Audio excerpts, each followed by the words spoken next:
Alright, let's talk about something that could shake Bitcoin's foundation harder than a crypto exchange hack, BIP110. Now, this isn't just another nerdy protocol update. It's a potential chain split waiting to happen, and honestly, it's exposing some deep fractures in Bitcoin's community. Here's the kicker: on August 8th, a faction of developers is flipping a switch that could split Bitcoin into two entirely different currencies. But here's why this isn't as simple as good versus evil. It's a microcosm of a much bigger debate about what Bitcoin should even be. Let's unpack this. First off, what's BIP110? At face value, it's about limiting data bloat on Bitcoin's blockchain, specifically targeting OP_return, a feature that lets people embed tiny bits of data into transactions.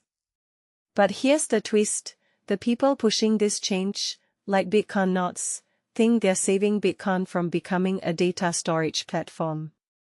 Meanwhile, Bitcoin Core, the software that's been the backbone of the network for over a decade, isn't on board.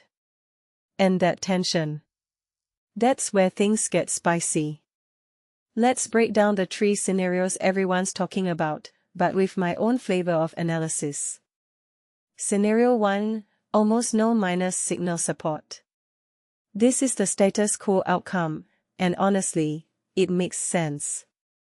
Right now, 98% of hash power ignores BIP110.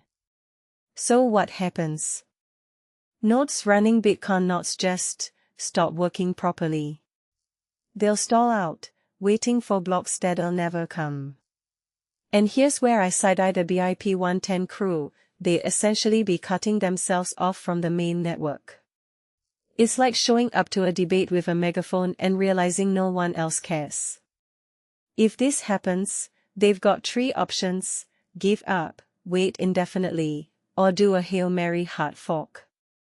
But let's be real, a hard fork to GPU mine a new chain? That's not Bitcoin anymore. That's a crypto startup trying to rebrand itself. Scenario 2, everyone signals support. Sounds clean, right? Except it's not. Miners could just fake the signal to avoid rejection by Knots nodes without actually enforcing the rules. That's the dirty little secret of blockchain governance: signaling is theater.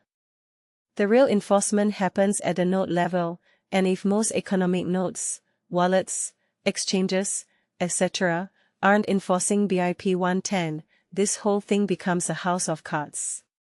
Miners could later ignore the rules, and the network would split anyway. This scenario highlights a massive misunderstanding about Bitcoin's decentralization. Protocol changes don't work like corporate mandates. You can't just decree a new rule and expect compliance. Bitcoin is anarchic by design, and BIP110's proponents seem to be ignoring that reality. Now scenario 3, the chain split. This is where it gets existential.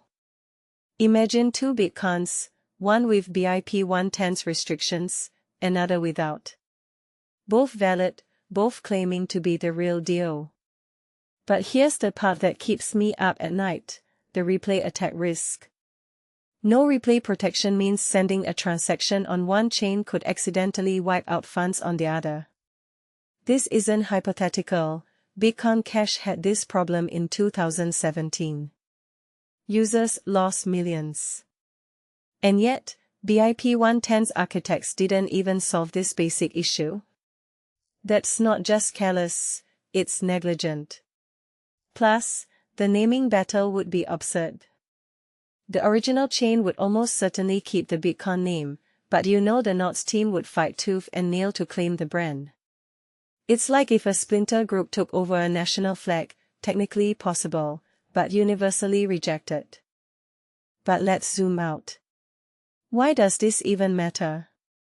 Because BIP110 isn't about OP_return, it's about control.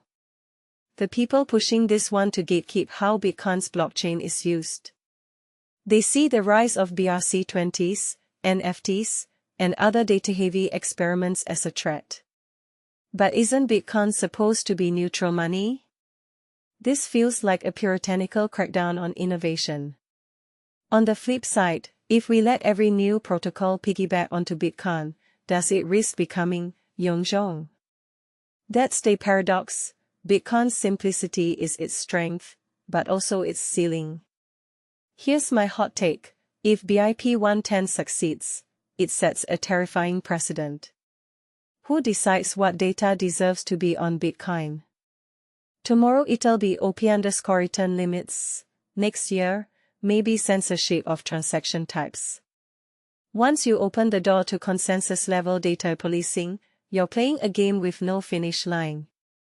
And that's scarier than any market crash. Bitcoin's value proposition is that no one controls it. BIP110, for all its intentions, risks replacing that trustless system with a committee of self-appointed guardians. So what should you do? If you hold Bitcoin, consider self-custody before August 8. Exchanges might freeze withdrawals during the chaos, and replay attacks are no joke. But beyond the technical moves, ask yourself this: do you believe Bitcoin should be a minimalist payments layer, or a platform for endless innovation? Because that's the real question BIP110 is forcing us to confront. And whatever happens, this debate isn't going away. It's just the first battle in the war over Bitcoin's soul.